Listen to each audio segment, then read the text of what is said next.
પોલીસે જ ઉડાડ્યા છે કાયદાના ધજાગરા। પોલીસની ગાડીને નથી નંબર પ્લેટ। સિહોરમાં સરકારી ગાડીનો વિડીયો વાયરલ થયો છે। નંબર પ્લેટ વગરની ગાડી કરી રહી છે પેટ્રોલિંગ।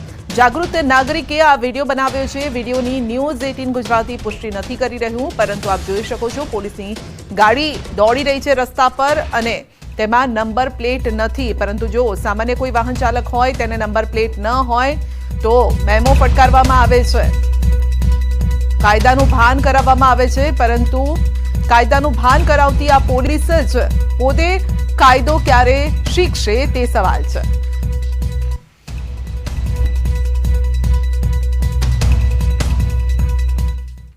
રાજકોટ જિલ્લા ભાજપના યુવા મોરચાના વોટ્સએપ ગ્રુપના સ્ક્રીનશોટ્સ વાયરલ થઈ રહ્યા છે, જેમાં બેભત્સ ફોટો શેર કરવામાં આવ્યા છે। ધર્મેશ ઓળકિયા નામના વ્યક્તિ દ્વારા ફોટો શેર કરવામાં આવ્યા છે। ધર્મેશ ઓળકિયા વિંછિયા તાલુકા યુવા ભાજપ મહામંત્રી રહી ચૂક્યા છે।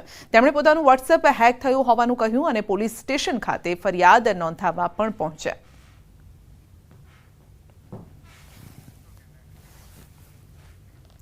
રાજકોટમાં આચાર સંહિતા બાદ મળી આરએમસી સ્ટેન્ડિંગ કમિટીની પ્રથમ બેઠક। સ્ટેન્ડિંગ ચેરમેન જયમીન ઠાકરનું નિવેદન છે કે રાજકોટમાં 24 કલાક પાણી વિતરણ શક્ય નથી। જૂની પાઇપલાઇન દૂર કરી ડીઆઈ પાઇપલાઇન નાખવામાં આવી રહી છે।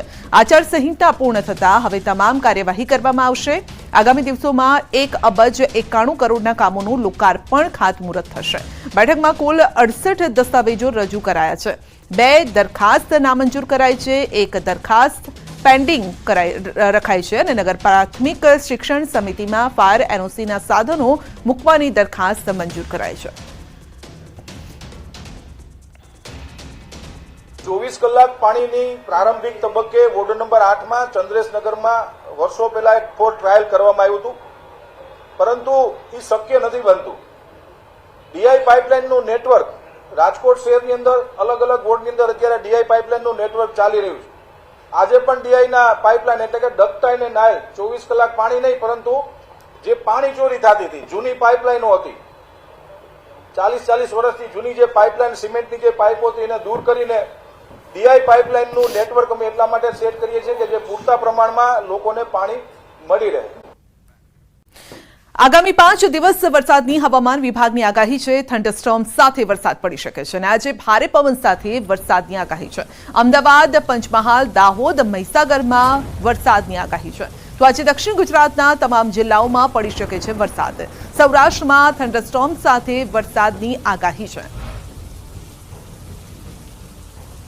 आज की बात करेंगे तो आइसोलेटेड प्लेसेस पे गुजरात रीजन के लिए लाइट टू मॉडरेट रेन और सौराष्ट्र के लिए फ्यू प्लेसेस पे लाइट टू मॉडरेट रेन का पूर्वानुमान है। और जो डिस्ट्रिक्ट है गुजरात रीजन के लिए आज यहाँ पे आइसोलेटेड प्लेसेस पे लाइट टू मॉडरेट रेन और साथ में थंडरस्टॉर्म की वार्निंग दी गई है। वो डिस्ट्रिक्ट है अहमदाबाद, पंचमहल, दाहोद, महीसागर और साउथ गुजरात के सारे डिस्ट्रिक्ट कवर है, जहाँ पर आइसोलेटेड प्लेसेस पे लाइट टू मॉडरेट रेन और साथ में थंडरस्टॉर्म की वार्निंग है। આગામી 4 દિવસ હળવાથી મધ્યમ વરસાદની આગાહી કરાઈ છે। જૂનાગઢ, અમરેલી, ભાવનગર, રાજકોટ, પોરબંદર, દીવમાં વરસાદનું અનુમાન છે। પંચમહાલ, દાહોદ, મહીસાગર જિલ્લામાં વરસાદની આગાહી છે। દક્ષિણ ગુજરાતના તમામ જિલ્લાઓમાં પડી શકે છે વરસાદ। 4 દિવસ બાદ ઉત્તર ગુજરાત અને દક્ષિણમાં પણ પડી શકે છે વરસાદ। અરવલ્લી, બનાસકાંઠા, સાબરકાંઠા, પંચમહાલ, દાહોદમાં વરસાદની આગાહી છે। डे 2, डे 3, डे 4 और डे 5 में आइसोलेटेड प्लेसेस पे लाइट टू मॉडरेट रेन और साथ में थंडरस्टॉर्म की वार्निंग दी गई है। और जो डिस्ट्रिक्ट हैं जहाँ पे आइसोलेटेड प्लेसेस पे लाइट टू मॉडरेट रेन और साथ में थंडरस्टॉर्म की वार्निंग है, वो डिस्ट्रिक्ट है पंचमहल, दाहोद और महीसागर। और साउथ गुजरात के सारे डिस्ट्रिक्ट कवर हैं डे 2, डे 3, डे 4 के लिए, जहाँ पे फ्यू प्लेसेस पे लाइट टू मॉडरेट रेन और साथ में थंडरस्टॉर्म की वार्निंग दी गई है। તો સારા વરસાદ માટે હજુ પણ જોવી પડશે રાહ। ચોમાસું હજુ પણ નવસારીમાં સ્થિર છે। ચોમાસું સિસ્ટમ નવસારીથી આગળ જ નથી વધી। अभी जो मानसून गुजरात के नवसारी तक एंटर किया हुआ है और वहीं पे जो मानसून की स्थिति अभी वहीं पे बनी हुई है। और आज और कल के लिए जो गुजरात रीजन के लिए आज के लिए आइसोलेटेड प्लेसेस पे साउथ गुजरात के सारे डिस्ट्रिक्ट कवर हैं जहां पे आइसोलेटेड प्लेसेस पे लाइट टू मॉडरेट रेन और साथ में थंडरस्टॉर्म की वार्निंग दी गई है। તો ચોમાસું નવસારીમાં સ્થિર જ્યાંથી આગળ જ નથી વધી રહ્યું, તમામ ખેડૂતોને એક જ સવાલ થઈ રહ્યો છે કે આખરે ચોમાસું આગળ ક્યારે વધશે। હવામાન નિષ્ણાત અંબાલાલ પટેલે ચોમાસા અંગે આગાહી કરી છે।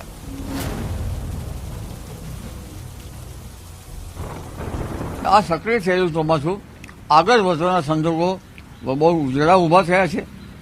લગભગ આજથી જ કોઈ ભાગમાં વરસાદ થવાની શક્યતા રહેશે।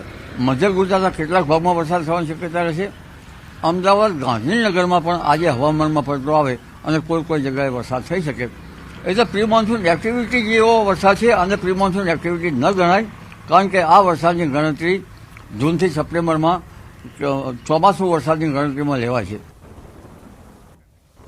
તો 20મીથી ઉત્તર ભારતમાં હીટ વેવ સમાપ્ત થઈ જશે અને ગાજવીજ સાથે વરસાદ થવાની શક્યતા છે। આ સાથે જ ગુજરાતમાં સારો વરસાદ થવા લાગશે। 20મીથી લગભગ ઉત્તર ભારતમાં જે હીટ વેવ જે છે એ સમાપ્ત થઈ જશે અને અરબી સમુદ્રમાં ભેજ જે છે એ અને બંગાળ ઉપસાગરનો ભેજ જે વિશાખાપટ્ટનમમાં થઈને મધ્ય ભાગમાં થઈને મધ્યપ્રદેશમાં થઈને ગુજરાતના ભાગમાં આવશે અને આ બંને જે શાખાઓ મર્જ થઈ જતાં ગાજવીજ સાથે વરસાદ થવાની શક્યતા રહેશે। આ ચોમાસામાં પવનનું જોર અને ગાજવીજ વધારે રહેશે। આપણે અગાઉ જેમ કહ્યું એમ પવનની ગતિ તો અત્યારથી થશે, પણ પવનની ગતિ ઘણી વખત એવી છે કે કાચા મકાનના સાપડા ઉડી જાય એવી રહેશે, કારણ કે હજુ ગાજવીજનું પ્રમાણ લગભગ બપોર પછીના ભાગમાં જોવા મળતું હોય છે, ક્યારેક રાત્રિના ભાગમાં પણ થતું હોય છે। તો 20થી 28 જૂનમાં ચોમાસું જામવાની શક્યતા છે અને આ વખતે આહવા, ડાંગ, વલસાડમાં ભારે વરસાદ હશે। દક્ષિણ ગુજરાતમાં પણ અતિ ભારે વરસાદની સંભાવના છે। ખરેખર ચોમાસું તારીખ 20થી 28 જૂનમાં જામવાની શક્યતા છે। નિરંતર ચોમાસું જામશે અને આ વખતે આહવા, ડાંગ, વલસાડમાં ભારે વરસાદ થશે, ક્યારેક અતિ ભારે વરસાદ થવાની શક્યતા રહેશે। દક્ષિણ ગુજરાતમાં પણ અતિ ભારે વરસાદ થવાની શક્યતા રહેશે। દક્ષિણ સૌરાષ્ટ્રના કેટલાક ભાગમાં ભારે તો કેટલાક ભાગમાં અણધાર્યો ભારે વરસાદ થવાની શક્યતા રહેશે। કેટલીક નાની નદીઓમાં પૂર આવવાની શક્યતા રહેશે અને સૌરાષ્ટ્રના કેટલાક ભાગમાં પાણીની સમસ્યા હલ થતી જોવા મળશે। તો અંબાલાલના મતે ચોમાસા અંગે ખેડૂતોએ ચિંતા કરવાની જરૂર નથી। 20થી 28માં ગુજરાતના મહદ ભાગોમાં ગાજવીજ સાથે વરસાદની સંભાવના છે।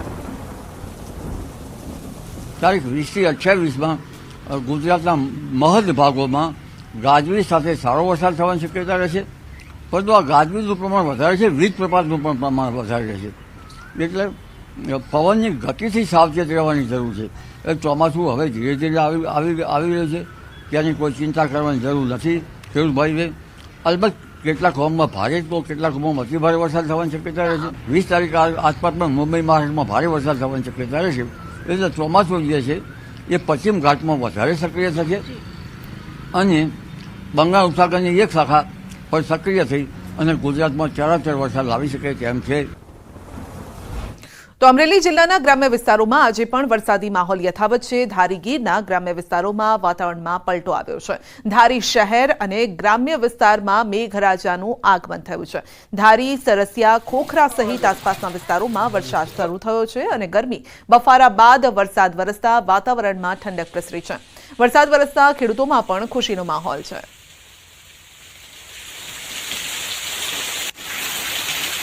તો અમરેલી જિલ્લામાં પણ વરસાદી માહોલ જામ્યો છે। રાજુલા, જાફરાબાદ પંથકના કેટલાક ગામડાઓમાં છૂટોછવાયો વરસાદ વરસ્યો। રાજુલાના રાભડા સહિત આસપાસના ગામમાં વરસાદી ઝાપટા પડ્યા। જાફરાબાદના નાગેશ્રી સહિત ગામડામાં ધોધમાર વરસાદી ઝાપટા પડ્યા। વધુ અપડેટ મેળવીશું સંવાદદાતા રાજન પાસેથી। જી રાજન, અમરેલીમાં મેઘરાજા બરાબરના વરસી રહ્યા છે। બિલકુલ સંધ્યા, આમ તો છેલ્લા કેટલાક દિવસથી અમરેલી જિલ્લાના અલગ અલગ વિસ્તારમાં સારો એવો વરસાદ પડી રહ્યો છે, પરંતુ આજનો વરસાદ કંઈક ખાસ છે એટલા માટે કે આજે ભીમ 11 છે અને હું આપને જણાવું કે સૌરાષ્ટ્રમાં આ દિવસનું ખૂબ મોટું મહત્વ હોય છે।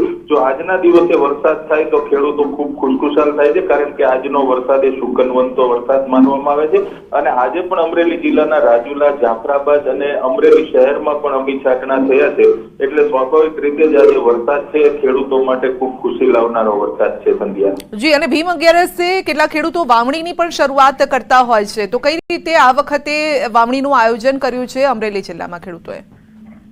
બિલકુલ સંધ્યા, છેલ્લા 3-4 દિવસથી જે રીતે લાઠી, બાબરા, સાવરકુંડલા વિસ્તારમાં વરસાદ પડી રહ્યો હતો, આજે એ બધા તાલુકાઓમાં વરસાદે વિરામ લીધો છે। એટલે આજે બપોર બાદથી જ, અને આજે શુકન પણ સારા છે, એટલે આજ બપોર બાદથી જ આ વિસ્તારમાં વાવણી કાર્ય શરૂ થઈ જશે સંધ્યા। જી રાજન, આપનો આભાર। તો સુરત જિલ્લાના વાતાવરણમાં પલટો આવ્યો છે। કીમ, પાલોદ, કોસંબા સહિતના વિસ્તારોમાં ધીમી ધારે વરસાદ શરૂ થયો છે। વરસાદ શરૂ થતાં વાતાવરણમાં ઠંડક પ્રસરી છે। વરસાદ વરસતા ખેડૂતોમાં ખુશીનો માહોલ પણ છે। માંગરોળ, ઉમરપાડામાં વહેલી સવારથી જ વાદળછાયું વાતાવરણ છે।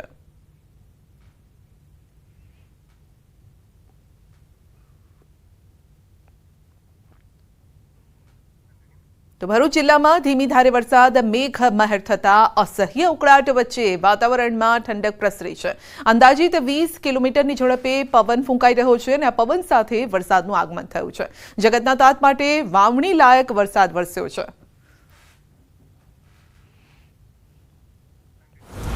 તો 4 વાગ્યા સુધીમાં 17 જિલ્લામાં વરસાદની આગાહી છે। સૌરાષ્ટ્ર અને દક્ષિણ ગુજરાતમાં વરસાદની આગાહી છે। સૌરાષ્ટ્રના 8 જિલ્લામાં તો દક્ષિણ ગુજરાતના 9 જિલ્લામાં બપોરે 4 વાગ્યા સુધીમાં વરસાદની આગાહી। જામનગર, દ્વારકા, પોરબંદર, રાજકોટ, જૂનાગઢ, અમરેલી, ગીર સોમનાથ, ભાવનગર, વડોદરા, ભરૂચ, છોટાઉદેપુર, નર્મદા, સુરત, તાપી, ડાંગ, વલસાડ, નવસારી, દાદરા નગર હવેલી, દમણમાં વરસાદની આગાહી છે।